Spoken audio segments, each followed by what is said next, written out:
What? Non, merci. Ouais, ouais. Nouvelle chemise. J'ai déjà renversé du café dessus.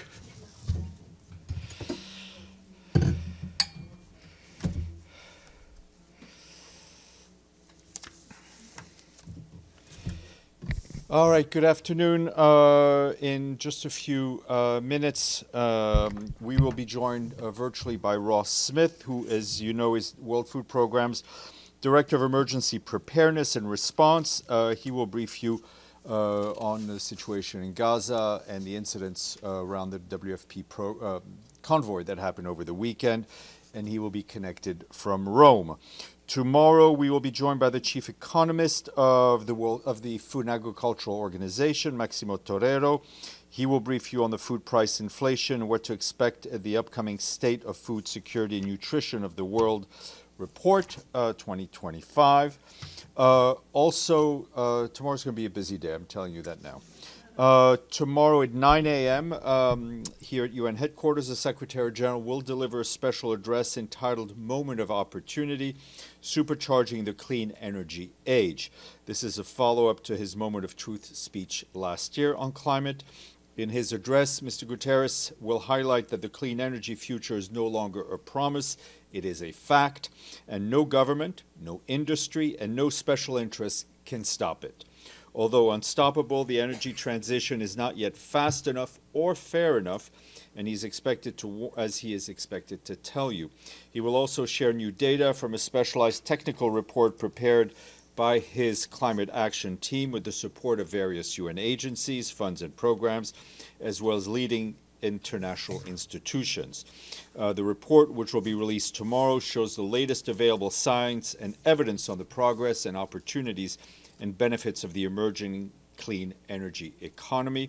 If you can't join in person, I think you've all received RSVPs on how to connect, and the speech will be broadcast live on UN Web TV. Then at 10 o'clock tomorrow, the Secretary General will deliver remarks at the Security Council's open debate on the maintenance of international peace and security, promoting international peace and security through multilateralism and peaceful settlement of disputes. He's expected to note that around the world we can see the utter disregard for, if not the outright violation of international law, including international human rights law, international refugee law, international humanitarian law, and the UN Charter itself, and all of this without any accountability. The Secretary General is expected to highlight that diplomacy may not have always succeeded in preventing conflicts, violence, and instability, but it still holds the power to stop them. I also expect him to speak to the situation in Gaza in his remarks tomorrow. This morning in the General Assembly Hall, the Secretary General spoke to the high-level political forum. He underscored that this year the forum arrives at a time of profound challenges, but also real possibility, mentioning the pandemic agreement adopted by the World Health Organization, government commitments at the Third UN Ocean Conference, and also the Fourth International Financing for Development Conference, where countries agreed to a new vision for global finance. He noted that these are not isolated wins. The Secretary General also highlighted there are signs of momentum, signs that multilateralism can deliver, and that transformation is not only necessary, it is possible. Those remarks were all shared with you. Turning to the situation in Gaza, and as you heard in his remarks this morning, the Secretary General said that the mass shooting and killings of people seeking United Nations aid for their families in Gaza is an atrocious and inhumane act which he utterly condemns. You will also see that on Sunday, the World Food Programme convoy carrying vital food assistance crossed from Israel into Gaza and encountered large crowds of desperately hungry civilians. You'll hear more about that from our guest, Mr. Ross. As for our colleagues at the Office for the Coordination of Humanitarian Affairs, they tell us that amid ongoing shelling, displacement, and destruction, it continues to receive deeply concerning reports of severely malnourished people who are arriving in medical points and hospitals in extremely poor health. Yesterday, the Ministry of Health reported that more than a dozen people, including children, have reportedly died from hunger in the last 24 hours. our agencies on the ground warn that the conditions in Gaza are nearly impossible there. Civilians must be protected, and the consistent and safe delivery of aid at scale must be facilitated to reach more than 2 million people on the brink of famine. And as you are well aware, over the weekend, Israeli military issued another displacement order in Deir al-Balah, spanning 4 neighborhoods. Our humanitarian affairs colleagues warned that the mass displacement order has dealt yet another devastating blow to the already fragile lifeline keeping people alive across the Gaza Strip. This directive cuts through the Deir al-Balah all the way to the Mediterranean Sea, further fragmenting the Strip and pushing people into overcrowded, unsafe areas with no shelter and no access to the most essential supplies needed to survive. Initial estimates indicate that between 50,000 and 80,000 people were in the area at the time the order was issued, including 30,000 families sheltering in 57 various displacement sites. Several primary health clinics and medical points within the newly designated areas is the southern Gaza desalination plant and other vital water infrastructure. The plant is a main source of drinking water for internally displaced people in Al-Mawasi, and it serves hundreds of thousands of people, producing about 2,500 cubic meters of water per day. The loss of this facility would be catastrophic for the people who depend on it for access to fresh water. As of early July, 80% of water, sanitation, and hygiene facilities fall within the Israeli militarized zone or in areas that have been placed under displacement orders. In June, it was estimated that 93% of households have no access to direct water. UN staff are remaining in Deir al-Balah. They are spread across a dozen premises. Their coordinates, their location, have been shared with all relevant parties to this conflict. These locations, as with all civilian sites, must be protected, regardless of the issuance of the displacement orders. Meanwhile, our humanitarian partners have relocated to the northern part of Deir al-Balah or Al-Mawasi. OCHA reminds us that 87.7% of the Gaza is now under displacement orders or within displacement zones, squeezing about 2.1 million people into a fragmented area of the Strip where hardly any services are available. UN agencies also tell us that 1.35 million people in Gaza need shelter and household items.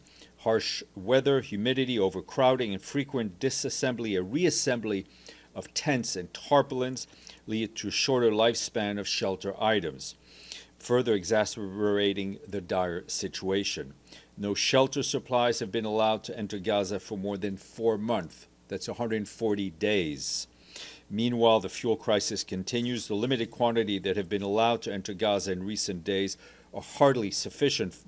UN agencies and our partners are prioritizing this fuel for the most critical operations. And just to update you on the efforts of our new humanitarian coordinator for the occupied Palestinian territory, Ramiz Al-Akbarov, who arrived recently. He met with the Prime Minister of the State of Palestine, Dr. Mohammed Mustafa, in Ramallah. At a press conference, Dr. Al-Akbarov called for an immediate and permanent ceasefire, the unconditional release of the hostages, and the lifting of all restrictions and on access to people in Gaza. To address immediate needs, he said humanitarian organizations must be able to use a traditional system of aid delivery, noting that these are currently undermined by violence, including armed looting and recurrent shooting at civilians seeking aid, which he said must be independently investigated. Turning to Yemen, we have seen the recent escalation between the Houthis and Israel, and I can tell you that the Secretary General is deeply concerned about the renewed airstrikes on Hudaydah port conducted by Israel today. These strikes occurred while the UN mission to support the Hudaydah agreement was patrolling locations in the northern part of the port. The Secretary General is also deeply concerned about the continuing missile and drone strikes conducted by the Houthis against Israel. He urges all involved to cease all attacks immediately. The Secretary General recalls that international law, including international humanitarian law as applicable, must be respected by all parties at all times, including the obligations to respect and protect civilian infrastructure. The Secretary General remains profoundly concerned about the risk of further escalation in the region and reiterates his call once again to all involved to cease all military actions and to exercise maximum restraint. The Secretary General also reiterates the call for the immediate and unconditional release of all UN and other personnel arbitrarily detained by the Houthi authorities. And I have a statement to share with you, which I was just given, but the font is small, so I need my glasses. This is on the situation in Gaza.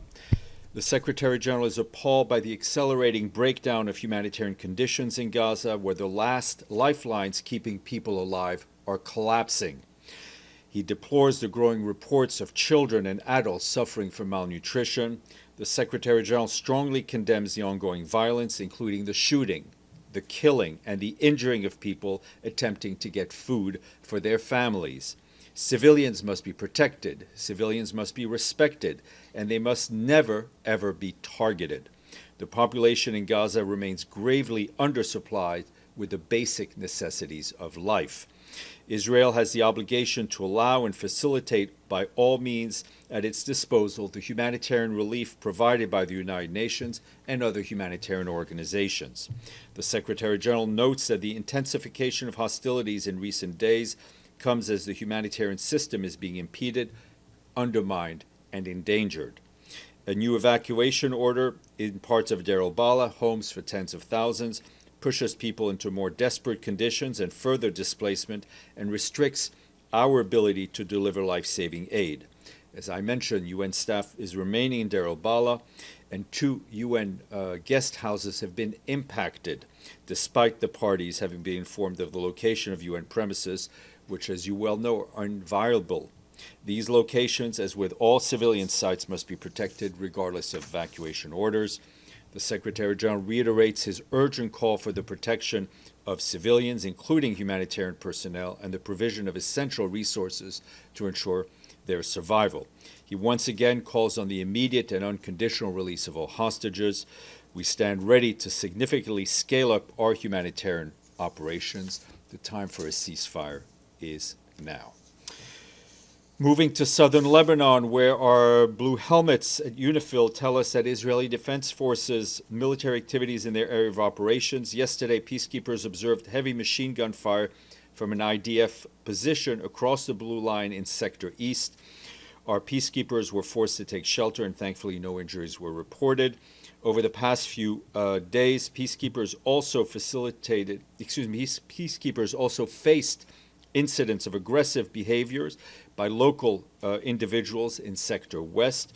Once again, it is important to reiterate that the peacekeepers' ability to move freely and safely is a key requirement for mandate implementation. The parties must ensure the safety and security of our peacekeepers. On Friday, UNIFIL members found 2 unauthorized weapon caches in Sector West, including tunnels containing rockets, mortar rounds, and anti-tank missiles, as well as launchers. All of them were referred to the Lebanese Armed Forces for disposal. UNIFIL peacekeepers continue clearing roads debris and rubble from roads due to recent conflict in coordination with the Lebanese army. Peacekeepers also recently cleared several roadways, allowing civilians, Lebanese soldiers, and the peacekeepers themselves to move around more easily, including in Nakura and in other towns. UNIFIL soldiers have conducted over 280 such operations in South Lebanon since the cessation of hostilities understanding of last November. And on Friday, Lebanese Navy joined a UNIFIL maritime task force ship in patrolling the territorial waters of Lebanon. This kind of joint activity supports the Lebanese Navy in conducting standard maritime operations. Moving next door to Syria, our humanitarian colleagues tell us that more than 93,000 human beings have been displaced due to the escalation of hostilities we saw in Sweda Governorate as of yesterday. That displacement took place both within Sweda and towards neighboring Dara Governorate and rural Damascus. In Sweden, most displaced people are being hosted by local communities and at least 15 reception centers. Some 30 collective shelters have also been opened in Dara. According to reports, a number of hospitals and health centers in Sweden are out of service. Water infrastructure has been critically damaged, disrupting services for over a week. Significant cuts to electricity have also been reported, as well as disruptions to food and other supplies. Our colleagues in the Office of the Coordination of Humanitarian Affairs and working with our humanitarian partners and the interim authorities are working to facilitate a direct visit to Sweden to assess the needs and deliver further assistance when security conditions allow it. Meanwhile, we're engaging with all relevant parties at all levels to facilitate humanitarian access and ensure the protection of people caught up in violence. On Sunday, a first aid convoy deployed by the Syrian Arab Red Crescent reached Sweda city and the district of Salkhad in Sweda itself, where the majority of displaced people sought safety. 32 trucks carried aid provided by our colleagues at the World Food Program and UNICEF, as well as other partners. Teams are delivering vital food, water, medical supplies, and fuel to impacted people. Tom Fletcher, our emergency relief coordinator, welcomed the initial delivery as desperately needed first step, but said much more relief is needed. He said our teams in country and at UN headquarters are mobilized to move as much as we can. We're working with our partners to prepare next convoy of supplies to be sent through the Syrian Arab Red Crescent Society. Meanwhile, in Dara, we and our partners are delivering food, nutrition, water, health, and other critical items to newly displaced people reception centers. We continue to urge all parties to protect people who've been caught up in the violence, including allowing them to move freely to seek safety and medical assistance. You will saw over the weekend we issued a statement in which the Secretary General welcomed the signature of the Declaration of Principles between the government of the Democratic Republic of the Congo and the M23 movement. That signature was done in Doha, in Qatar. The Secretary General commends this important step, which opens a pathway towards lasting peace and security and the return of persons and refugees.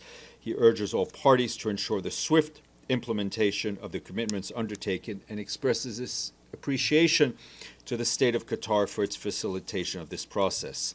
We remain committed to supporting efforts towards peace, protection of civilians, stability in the DRC, in close collaboration with national, regional, and international partners. Turning to the situation in Sudan, our humanitarian colleagues warned that the humanitarian crisis in Sudan continues to deepen as cholera is increasingly spreading. Just yesterday, an association of Sudanese doctors in Tawila in North Darfur reported more than 1,300 confirmed cases in just 1 week. That's a dramatic surge and underscores the urgent need to scale up our response. Tawila, as you will recall, is hosting several hundred thousands displaced men, women, and children, the majority of whom fled deadly attacks in the famine-stricken Zamzam camp near Al-Fashir in mid-April. Our partners on the ground have been struggling to keep pace with the growing needs in the area, and the challenges will only increase as the rainy season sets in. Local and international partners have set up cholera treatment centers, but the current capacity is far from sufficient to cope with the rising caseload. Additional resources are needed immediately. This includes more treatment centers, mobile health facilities, ambulances, and waste management tools. Meanwhile, in eastern Sudan, in Kassala state especially, OCHA says that earlier this month more than 1,400 people were displaced because of flooding that followed heavy rains.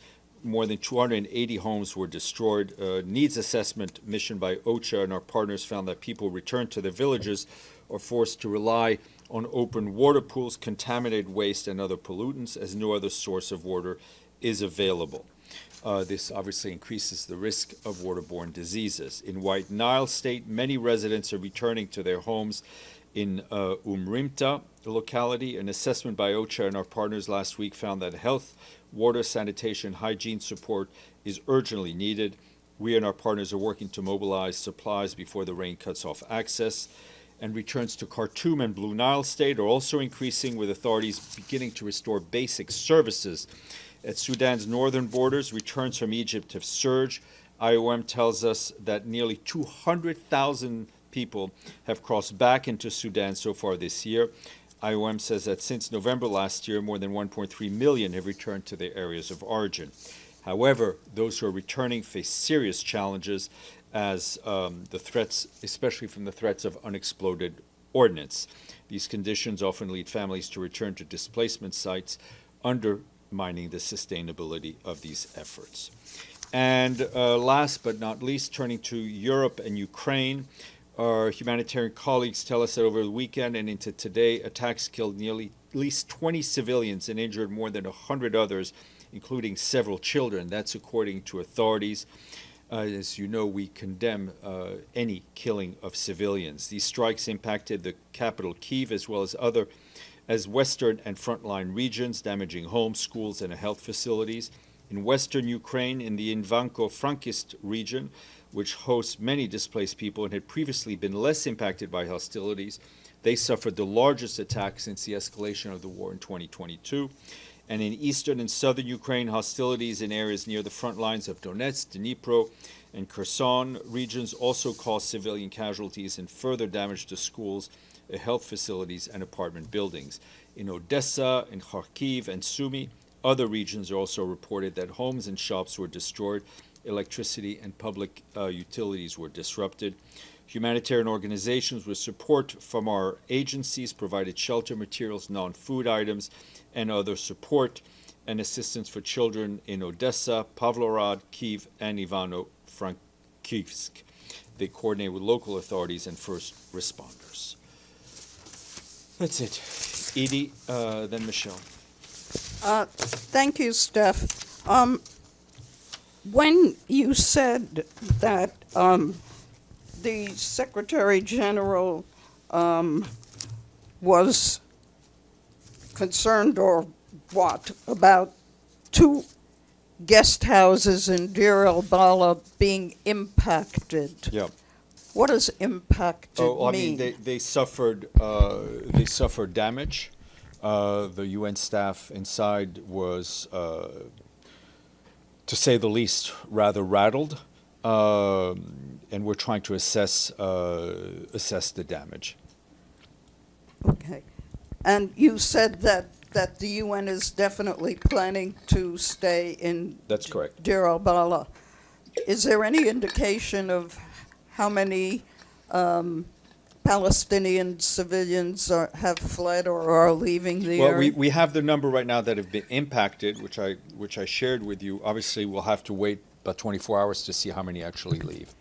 And in terms of cholera in Sudan, is there any output from what's happening in El-Fasher of whether the cholera outbreak has gone there as well?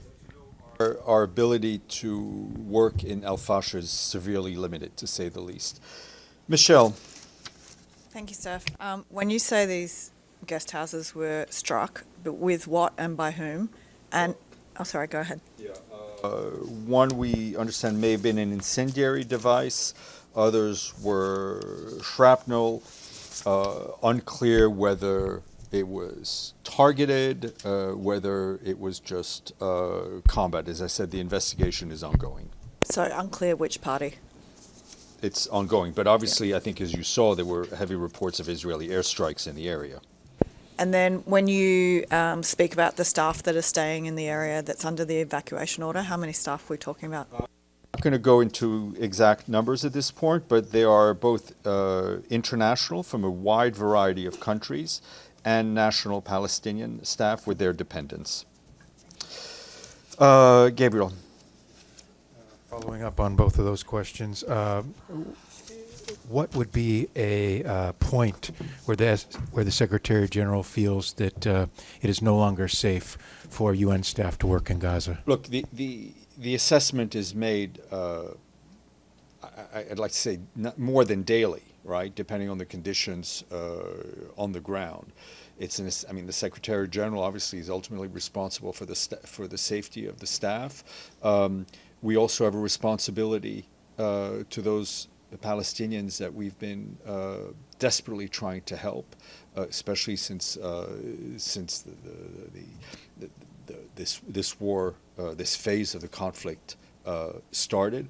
I can tell you that our colleagues on the ground are more than dedicated. I mean, I think dedicated is it doesn't really carry the sentiment that they show every day in staying in the front lines, staying in safe houses that are being attacked, trying to deliver aid, as one of our colleagues mentioned, sitting in, I think Carl Scow mentioned, sitting sometimes in cars for 16 to 18 hours waiting for a green light. We can only salute the work that they've been doing, as well as all of our Palestinian colleagues who not only are there as humanitarian workers, but are there as Gazans and who are themselves hungry, who are themselves worried about feeding their families. Deji, then Pam. Also, a follow-up first on the UN facilities in Deir Bala. As I understand, if I understand correctly, the UN staff is going to stay in Deir Bala no matter there's evacuation order or not. Am I understanding correct? We are staying, currently staying. And as we've been saying from the beginning, when it comes to the protection of civilians, the protection of humanitarian workers, Israel has a responsibility to protect them, whether they stay or whether they go. So, which means in Deir Bala, those UN staffers will, or let me put it this way, will be against the evacuation order to stay? Yes.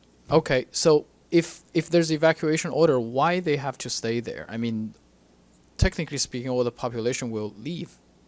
So what's Well, I mean, first of all, Gaza is not a very large place. Deir al-Bala is our hub, is our humanitarian hub, right? From there, staff is dispatched to different parts of Gaza. That's where equipment is. This is where currently our headquarters are. We will, of course, follow and try to deliver humanitarian aid where the people are, and we've continued to do that.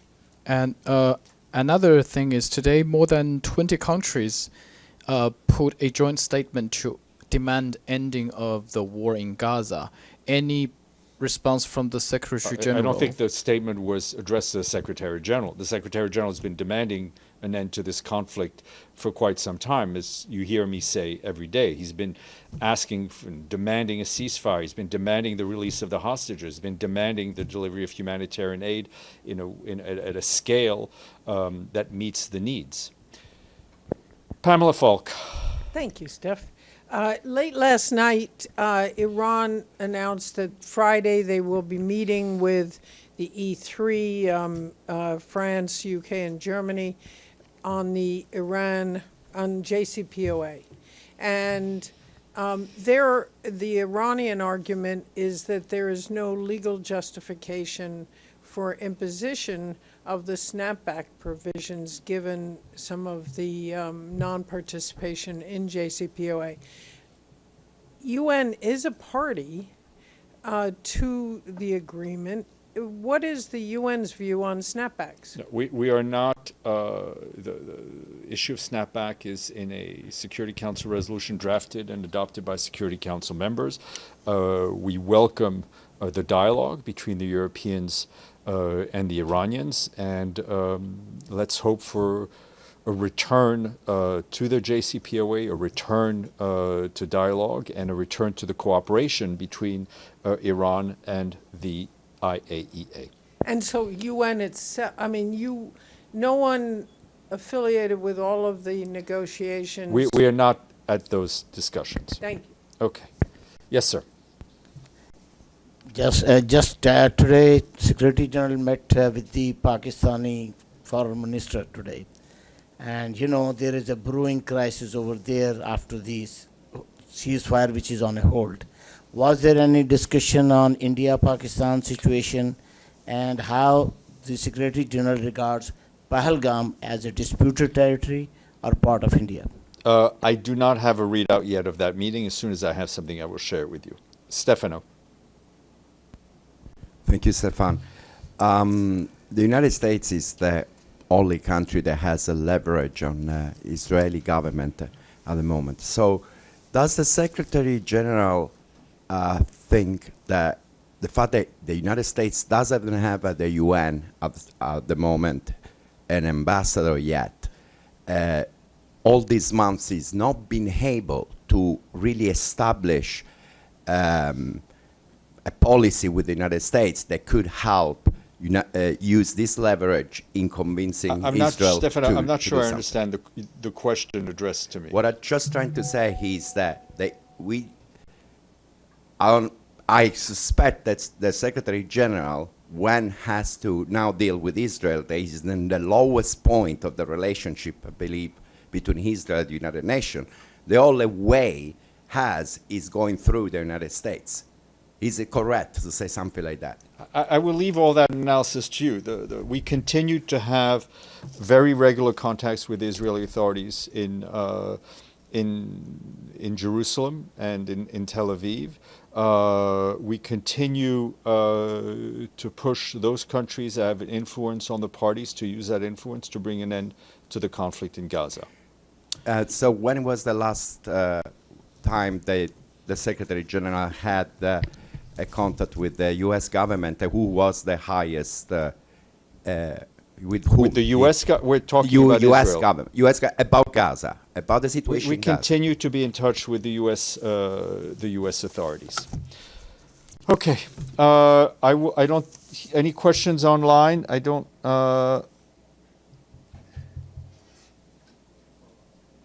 No, I don't see anything. Okay, let's go to our guest. Ross, can you hear us? I can hear you and see you. On the World Food Program, who's joining us from Rome.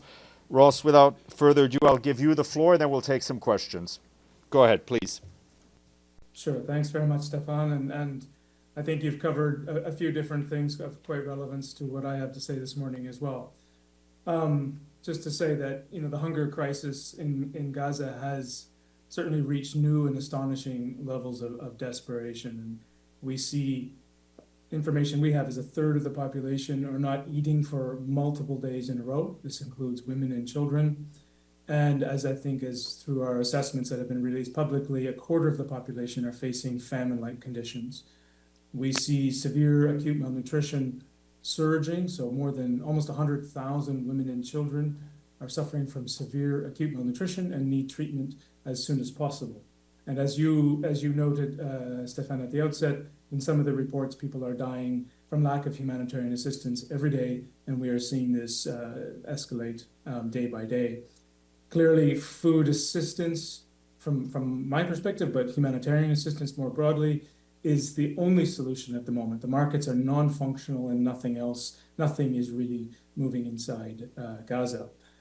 For us, there are a set of minimum operating conditions for us to operate.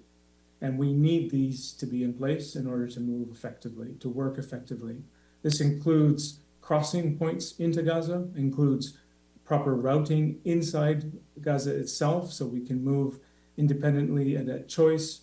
It includes the reduction in waiting times and approval times. And you noted, Stephane, from our Deputy Executive Director, his anecdote of waiting for 16 hours to move from one location to another. And these sort of conditions really create a lot of problems on the ground for both civilians and for our operations.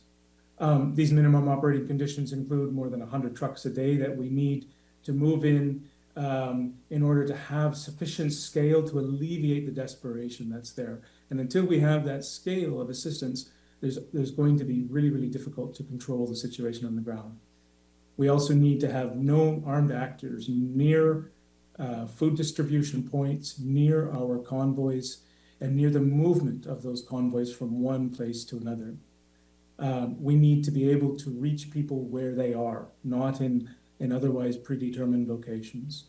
And I would say above all, Stephane, that we have had agreements in principle on these things, but we have not had adherence to these in practice in Gaza itself.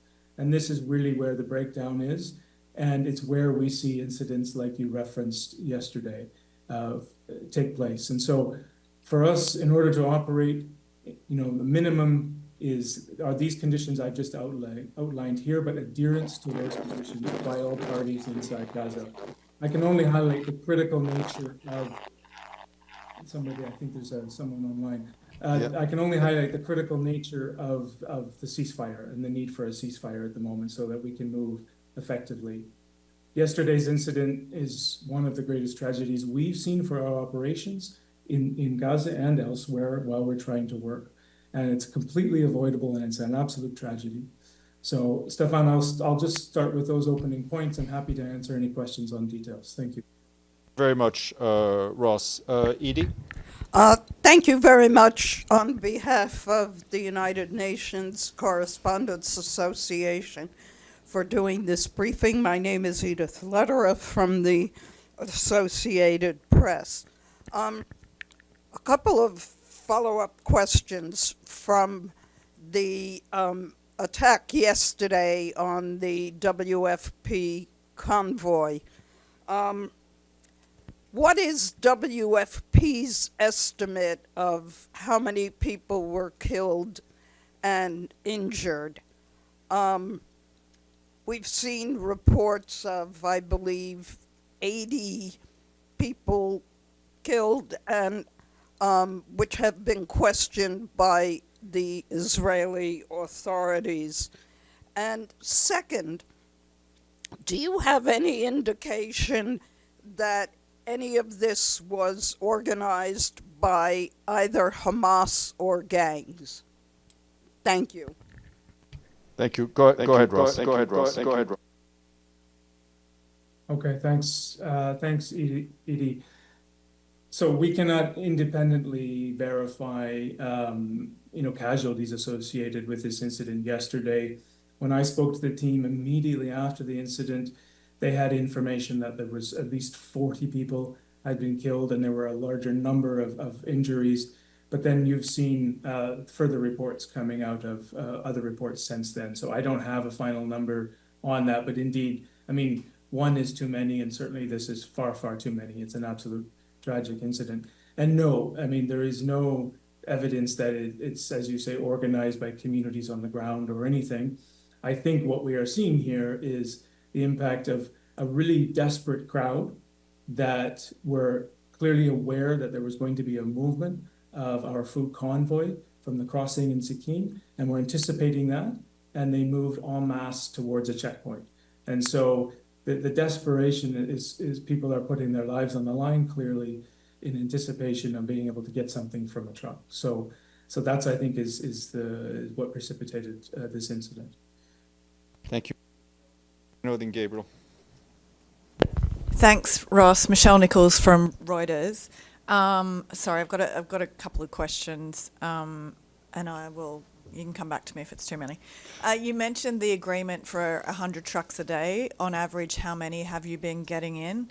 And also there seems to be the issue of how many operational trucks there are within Gaza, given that you have to unload on the Gaza side of the border and then reload onto trucks.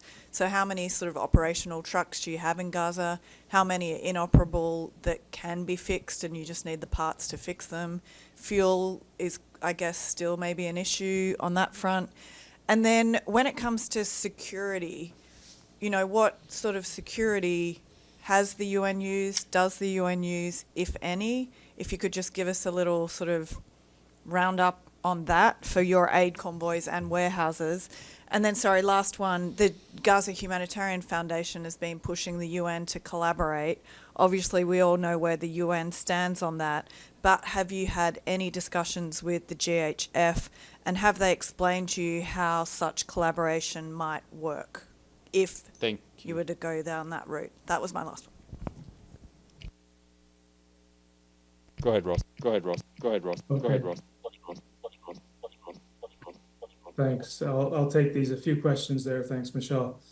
Yeah, in terms of, since the middle of May, we've only been able to move less than 10% of what's needed in terms of number of trucks. So rather than counting trucks, that's kind of what we're looking at as a metric, and so clearly that's not enough. And during the ceasefire earlier this year, we were moving more than 200 trucks just at WFP food assistance alone and that's the level that's needed. I will say that we have enough pre-positioned outside of Gaza to provide assistance for the entire population for 2 months if we can get a ceasefire and if we can move. So We have the capacity outside. We also have, to answer your question on inside, we do have, of course, spare parts and other issues are always there, but we do have the capacity, the logistics capacity, if we have those operating conditions to move. Fuel is an issue, of course, so in order to be able to operate in the context of a ceasefire or a context where all of these minimum operating conditions are met, we need obviously fuel to run the vehicles.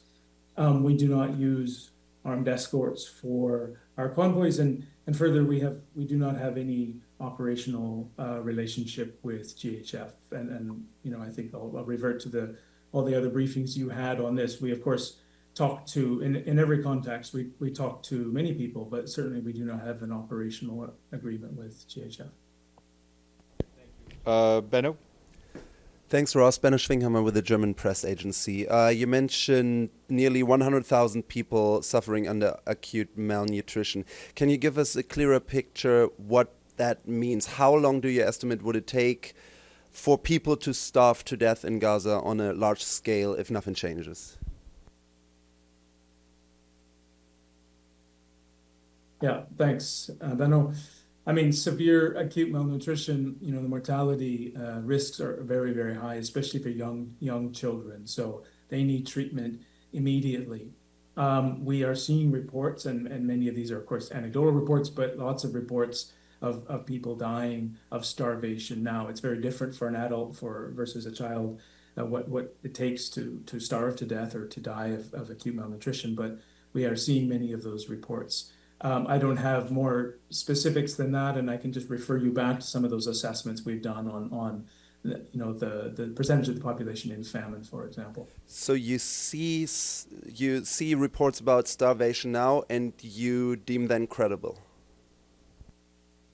We certainly see reports of, and we hear reports of people that are starving to death, and we certainly have the numbers of people that are suffering from severe acute malnutrition, as well as our monitors and our monitoring information that tell us, as I mentioned at the top, the number of people that are skipping, including women and children, meals, food for multiple days in a row. So certainly we have evidence of the severity of the situation.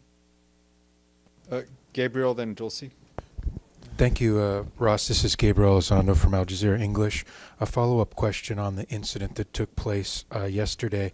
You said that your convoy, as it approached the civilians, came under fire from Israeli forces. My question is, did you guys know that the Israeli forces were there, but there was an agreement that they would allow the safe passage of this aid, or did you not know that they were there and you were surprised by them? When I say you, I mean the WFP convoy. Thank you. Okay, thanks, Gabriel. Yeah, I mean, I think these are known positions, and so known routes of trucks and known locations of checkpoints. So the issue, Gabriel, is that when our convoy is moving away from the loading platform through the routes inside Gaza, they have to pass through checkpoints. Civilians are anticipating these trucks to arrive, and they crowd the checkpoints. When they crowd the checkpoints, then there are incidents that happen around those checkpoints. So I think that's, you know, I don't have more granular detail than that, but just to say that is what has happened in this case with this checkpoint outside Zikim. Thank you. Dulcie, then Pam, then. Hi, thanks very much. It's Dulcie Leinbach from Pest Blue. I did want to go back to the notion of collaboration with GHF, because they're holding media briefings every morning now, and they paint quite a different picture from what the UN is saying and how UN defends itself by not working with the GHF. And they say, they even direct their remarks to Cindy McCain, saying, you know, give us a call, basically, we want to talk. So my sense is they're getting a little more aggressive about, or at least concerned about these killings and their aid hub operations. And they also say things like, you know, there are 100 UN trucks waiting outside and the food's rotting, and, you know, how can the UN let this happen? So if you could just, I mean, I know the UN says that the GHF is not using international humanitarian law obligations.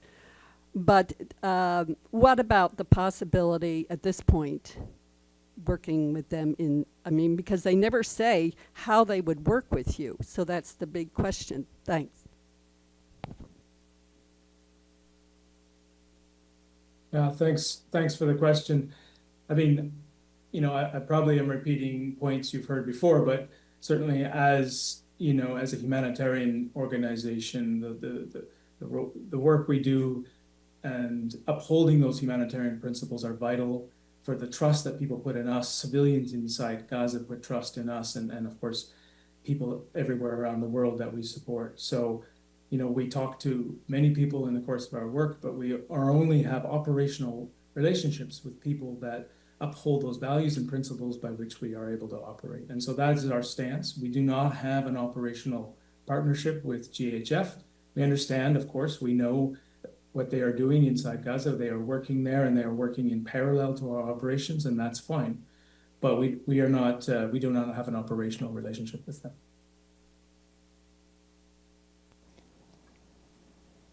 Thanks, Steph, and thank you, Ross.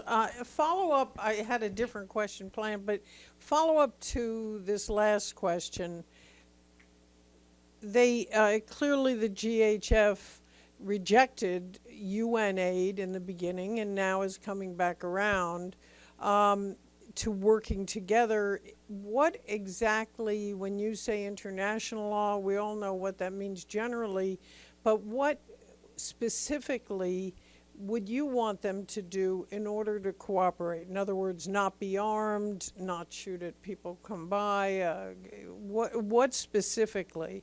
And then my original question, if I may, was just what's happening when people are injured at the sites? There are not many hospitals operating.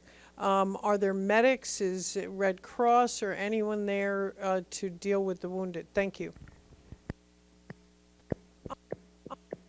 Pamela Falk. Thank you. Okay, thanks. Stephane, I'm getting a bit of echo here, but I think I've got the questions fine. So just working backwards on your last question, I mean, I don't have the specifics of the medical facilities available. So of course, people are going to you know, to the facilities that are available for assistance, but I don't have any details on that. And, you know, on just to go back on GHF, I mean, you know, we have the capacity to provide all the support and the scale up necessary in Gaza to meet the food needs of people there. And so that is our position. We certainly have proven that, and during the ceasefire, and of course, prior to that in another context. And so, you know, we are certainly working with many partners in many contexts, and all of them align with our humanitarian principles and our values and our way of working. And so I think that is our standing position on this. And I won't comment specifically on what GHF would need to do. I'll actually refer you to them, and they can probably answer that question a little bit, or at least expand on it. I think our position is quite clear on this. And yeah, thanks, Stephane. I'll turn it back to you. Thank you, Stephen, and thank you, Ross. This is Minglu from China Daily. I'm looking at the Integrated Food Security Phase Identification, IPC, and it seems like the entire Gaza Strip is still currently classified under emergency, which is Phase 4, from May 11 through the end of September 2025. Given the current situation in Gaza, would you expect to update this classification soon? Yeah, thanks for the question. Indeed, I mean, we have the entire population in Gaza under emergency or higher levels of hunger, and actually 1/4 of the population is under IPC Phase 5, so facing famine-like conditions. And I anticipate that number to grow just given what we are seeing on the ground. So we do update the IPC regularly. both the assessments and the forecast that you're referring to there. So we will have an updated one in the future, yeah. Thank you. We're going to go online. Magdalena from Bloomberg. Magdalena, go ahead.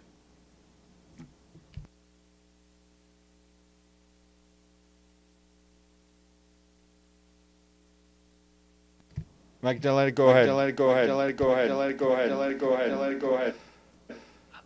Wait, can you hear me? Yes. Yes. Yes. Yes. They asked my question, so it's all right. Thank you. All right. Abdelhamid.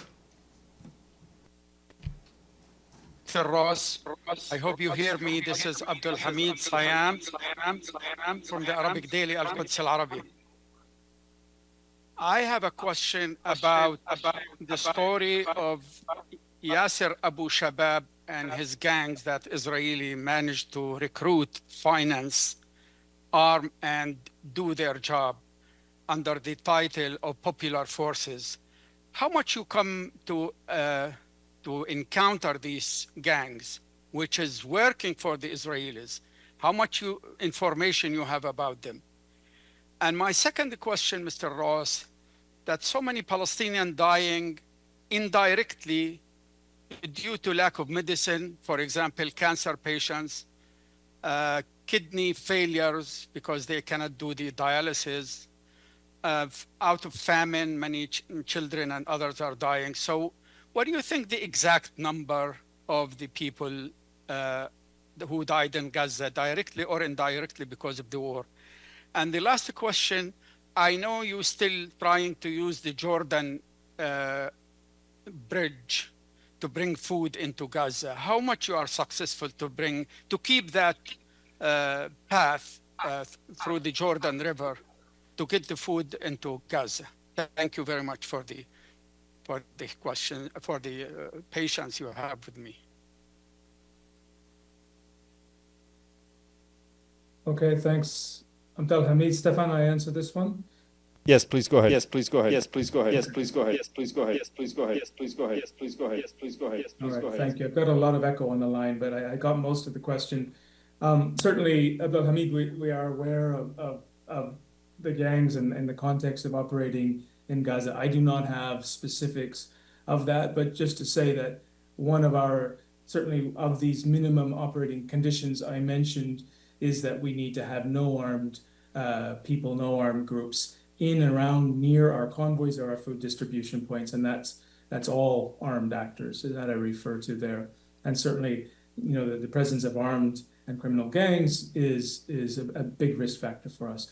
I don't have details. You mentioned the number of people died. I'll refer you back to some of the other figures that are out there on that. So I don't have anything with me. And just to say on your last question on the crossings into Gaza from the outside, what we're asking for, what we're pushing for, is the ability to use all of those crossings. And I think in the context of a ceasefire, we will need that in order to move sufficiently from all directions into Gaza. Thank you. All right, we're going to take two more short questions. Stefano, short, and then Michelle, short. Thank you, Mr. So this is Stefano Vaccara, La Voce di New York, Ital Press. In the way you communicate with the people in Gaza, I mean, the way your organization is able to communicate it, do you think that must, you maybe have to change some way, or maybe you're already doing, but can you explain to us how you explain to the people when you're coming, or how you can distribute it, also to prevent that the people, will do what did before, then find themselves in dangers and so on? Yeah, it's a good question, and we actually have a fairly robust communication mechanism to reach out to civilians directly, but also to the community leaders, etc., to pass the message on. We continue to use that. Unfortunately, it is not preventing what we've seen yesterday, and that's because of the desperation of people. They know that the risks are there because, of course, they have seen it firsthand, but they continue to crowd in these locations where there is live fire and where there are armed actors and where there have been previous incidents. And so it just gives you, I think, a real reading on the level of desperation an individual must feel, a decision that they must make to go out in front and potentially be fired upon in order to receive a bag of food. Thank you, Michelle. Thank you. Thanks for coming back to me. On GHF, when it comes to collaborating with the UN, I'm just going to keep it blunt. We're just trying to work out what they would have proposed or what they have proposed to the UN. Does it involve the UN having to pay GHF for security for aid convoys and aid distribution? Is that what they're proposing to the UN? And then when it comes to getting your 100 trucks in a day, why isn't that happening? What's the simple answer on why that's not happening? Yeah, thanks.